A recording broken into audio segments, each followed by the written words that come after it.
Hello, everybody. Today I'm going to guide you through an exercise to ease neck pain and neck stiffness. All you need for this is a small hand towel this size. So if you want to pause this video, go ahead and grab that. Once you have it, you're going to fold it in half like that, and then you're going to roll it this way. Now, it also depends on how high the arch of your neck is. If it's a bigger arch, you might want to roll it a little thicker. But I'm going to go with this level of thickness. So you want it pretty smoothed out. And then you want to lie down on a yoga mat or a rug. And you're going to lie down on your back. And you're going to take this towel roll and you're going to put it under your neck. You're going to get your hair out of the way. All you want to experience is the towel to be barely touching that arch of your neck. And you want to bend your knees because usually if you have neck pain, you also have a low back tightness. They go hand in hand together. So let's start with a small, easy pelvic tilt. If you've watched my other videos, I've talked a lot about easy pelvic tilts. So when you're doing them, you want to make sure you're not tensing anywhere in your body. Go nice and slow, just a few times. And shut your eyes, and as you're doing this, I want you to tune into how the pressure against the floor travels up your back. And as it travels up higher towards your neck, it's just going to ever so subtly push into the towel. But you might not really feel it as push quite yet, so don't worry about that. It's just the concept of the towel taking up the support of the weight. What you might start to experience is your pelvic being undulated up and then back down. So it's gently being pulled up and down. And this is also the start of your body becoming more connected when all the parts are working together. So the more you do this, the more you do the pelvic tilting, the wiser your body gets. So all the individual segments of your spine start to work together, and you'll feel your chin start to ever so slightly tilt up and down, up and down. Okay, take a rest. You want to make sure you're not tired. If you're tired, you're not quite doing it right. So now straighten your left leg. And so what that's going to do is it's going to off-weight your right side of your pelvis just a little bit, and you're going to have more pressure of the left side of your pelvis down. And if you want, you could just shift a little bit because you want your spine to be straight, but it's just angled a tiny bit to the left. So what you're going to do is you're going to very gently push your right foot into the floor, just enough to off-weight the right side of your pelvis. Do this several times, pushing in through the right foot, off-weighting the right side of your pelvis. Exhale and release. You want to make sure it's a line, like a diagonal going up towards your left shoulder or left neck area, like the left upper trap area, and then going back down. So as you do this, visualize a diagonal line across the floor being made, like the pressure of your back is a diagonal line from your right hip to your left shoulder. And start the diagonal from your foot. So it starts with your right foot, ever so gently pushing into the floor just enough to off-weight the right side of your pelvis. Exhale and release. Now, once again, if you're doing any effort or force or contracting your back, you're basically working against yourself. I've taught this lesson to many, many, many people in my occupational therapy days, and often when I first teach it to people, they push and they hold and they lift, and they can't quite get how easy the motion could be. So practice with it until you get it really easy, just off-weighting the right side of your pelvis, putting more weight onto the left side, and the diagonal comes back down. Do this several more times, and this should feel pretty good.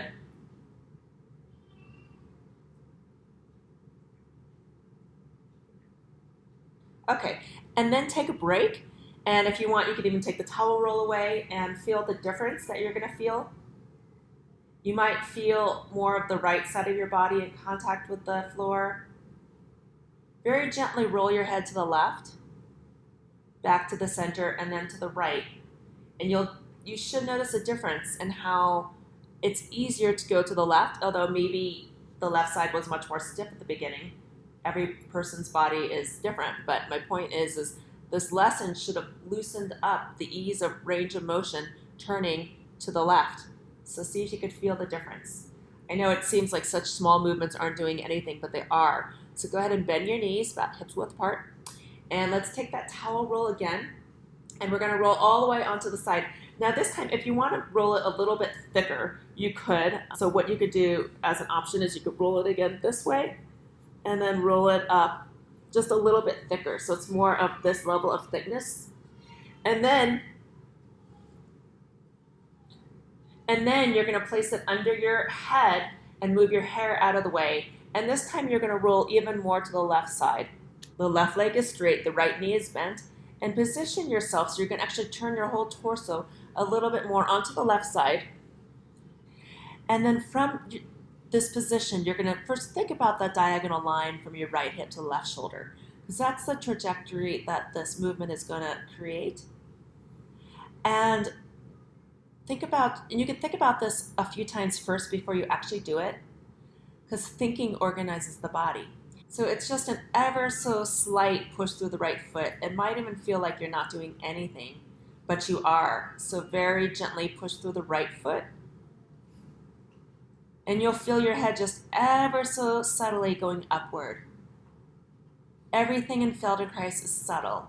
And if you want, you could even do it in your mind as opposed to actually doing it. If you're having any pain, it means you're probably not positioned right or you're doing too much effort, because this actually feels really good. Okay, and then the last thing we're going to do is we're going to roll all the way onto the side. So make sure that the towel is rolled up all the way. So I rolled it all the way this thickness. And now I'm going to put it under my head once again, get the hair out of the way. I'm going to bend my right foot and think about the diagonal line from this hip to the shoulder. And it's basically, you're just thinking about barely pushing through the foot. Go very subtle and very slow. This is a neck mobilization, self-mobilization technique. It feels like you're not doing anything, yet I promise you that there is a change coming. And if you want, you could actually shift where the towel roll is. You could put it slightly higher and slightly lower. And what happens is the towel roll, it unravels a little bit. So you might even try retightening the roll up one more time, because you want it pretty tightly rolled together. The tighter, the more like that proprioceptive input it will provide. So maybe start with the upper vertebra, like just below your chin. And if you want, you can take your towel roll down just a little bit more, so it's more at the lower cervicals.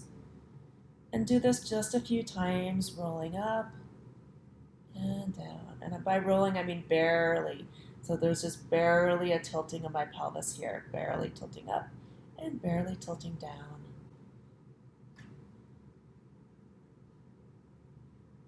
I wrote a book called A Quick Guide to Easing Pain in the Workplace and Beyond, which you could buy on my website or on Amazon. And I have this exercise in the book.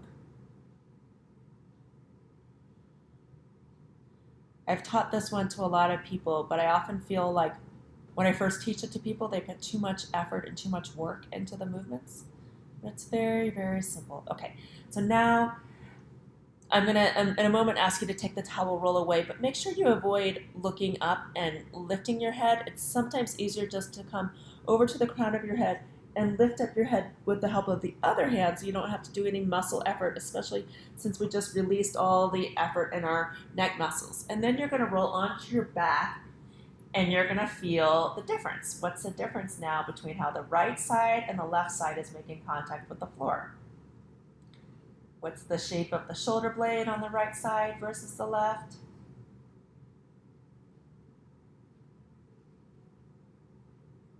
What's the difference in the length of the arm between the right and the left? And what's the difference in the shoulder position? Is one shoulder more flat than the other? What position is your nose pointed? And what position are your eyes veering towards? And what position does it feel like your head actually wants to rotate towards? Your left or your right? And very gently, staying on the floor with your head and neck, roll your head to the left. Make it ever so easy. and then back to the center and roll it to the right. Compare the difference, which is easier, to the right or to the left. One more time.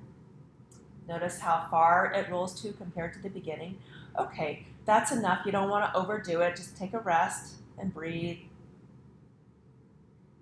And then basically you could rewind this video and go to the start and do the whole video again on the other side.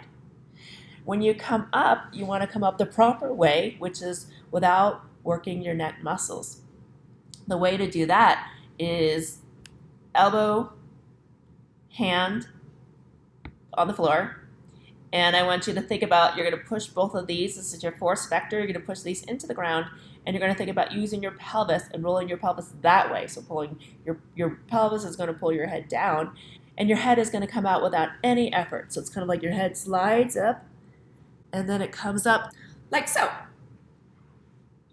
And as you're sitting, you could also check out how your neck range of motion is. So you could rotate to one side and see how easy it is, and then rotate to the other side and see what's the difference. And the side that we haven't done, the right side, will probably have more range of motion right now than it did at the beginning of this lesson, just because we have crossover in our brain. So one side teaches the other side how to move. So go ahead and stand up and go for a walk, and you'll feel the difference in the mobility and ease of motion within your neck. If you enjoyed this lesson, please subscribe below. Also, I'd love to hear any comments about how this lesson was for you. And I'm wishing you a very blessed and beautiful rest of your day.